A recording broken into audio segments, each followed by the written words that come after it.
আজকের ভিডিওটা শুরু করছি একদম ঘরোয়া একটা মুহূর্ত দিয়ে।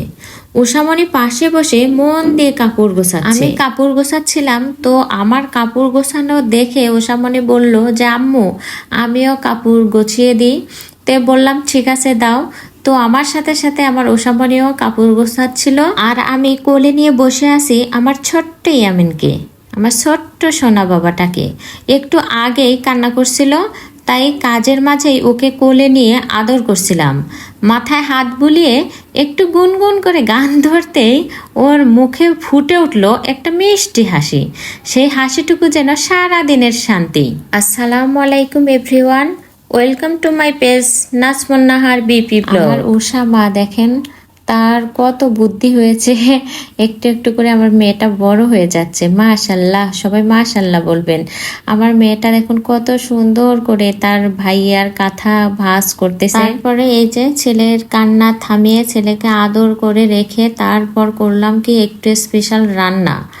চিংড়ি মাছ দিয়ে পাকা টমেটোর তরকারি। টমেটোগুলো একদম লাল পাকা, আর চিংড়ি মাছের সাথে মশলা মেখে রান্না করতেই ঘ্রাণে ভরে গেল পুরো রান্নাঘর।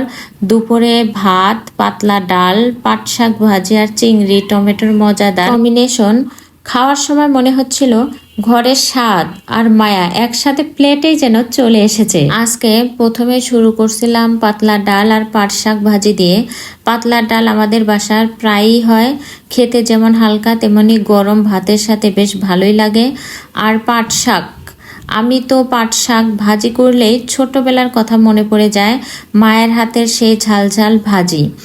আজকে একটু বাড়তে স্পেশাল কিছু করলাম, চিংড়ি মাছ দিয়ে পাকা টমেটো রান্না। টমেটোগুলো একদম পাকা লাল ছিল। চিংড়ি দিয়ে যখন মশলা মাখিয়ে রান্না করছিলাম, পুরো রান্নাঘর ভরে গিয়েছিল সুন্দর ঘ্রাণে। দুপুরের খাবারে ছিল এই ডাল, পাট শাক ভাজি আর চিংড়ি টমেটো, একেবারে মন ভরে খাওয়ার মতো খাবার। তো বিকেল হয়ে গেল, এর মধ্যে বিকেলের দিকে ভাবলাম কিছু নাস্তা বানাই। ফ্রিজে দেখি কিছু সবজি আছে আর কিছু নুডলসও আছে, তাই চটপট করে সবজি কেটে নুডলস রান্না করলাম। সাথে করলাম ডিম ভাজি।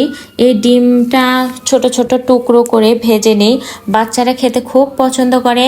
আর হ্যাঁ, বাসায় কিছু ভুট্টাও ছিল, অনেক দিন ধরে ছিল এই ভুট্টাগুলো। ভাবলাম আজই না বানালে নষ্ট হয়ে যাবে এই ভুট্টা, তাই পপকর্ন করে ফেললাম। পুরো বাসা তখন পপকর্নের ঘ্রাণে ভরে গেছে, একটা আলাদা উষ্ণতা লাগে তখন। এই ছিল আজকের আমাদের দিনটা, খুব সাধারণ একটা দিন, কিন্তু এই ছোট ছোট মুহূর্তগুলোই আমাদের মাঝে যেন লুকিয়ে থাকে জীবনের আসল আনন্দ। রান্না করা, ঘর গোছানো, বাচ্চাদের সঙ্গে সময় কাটানো, আর সব মিলে একটা পূর্ণতা অনুভব করি। ভিডিওটা যদি ভালো লাগে অবশ্যই লাইক, কমেন্ট আর ফলো করতে ভুলো না।